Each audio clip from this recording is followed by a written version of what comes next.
Welcome to E-Insights, a service brought to you on behalf of Optometric Insights, which provides career coaching for optometry students. Last month's edition of E-Insights, we looked at the timeline of optometry school, that 29 years of schooling that we go through in order to become optometric physicians.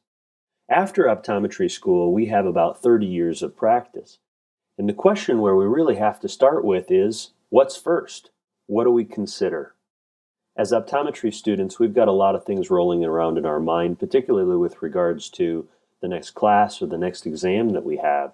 But when it comes to thinking about after optometry school, there's also a lot of questions that are rolling around. Am I going to work in retail? Do I want to do a residency? What about my student loans? We think that the first question that you should consider, because all of the other questions hinge on this one, is where do I practice? There's many opportunities and many great places that we can practice. One of the first things that we think that you should consider is, where do you want to be with regards to your family, with regards to where you grew up, with regards to a spouse? Where do you want your children to grow up? If that's not something that is on the forefront of your mind because you're not married or you don't have children, when it comes to looking at other things, we consider the importance of climate. If you're somebody who is adverse to certain types of climates, that certainly needs to go at the forefront of your mind.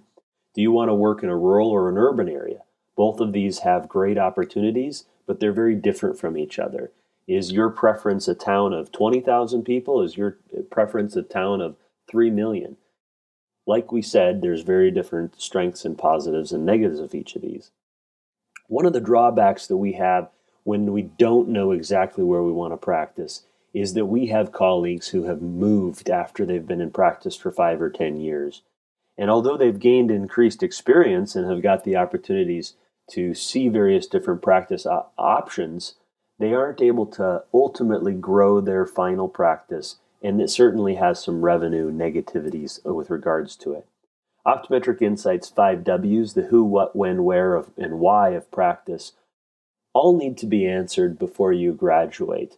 But first, we want you to consider, where do I practice?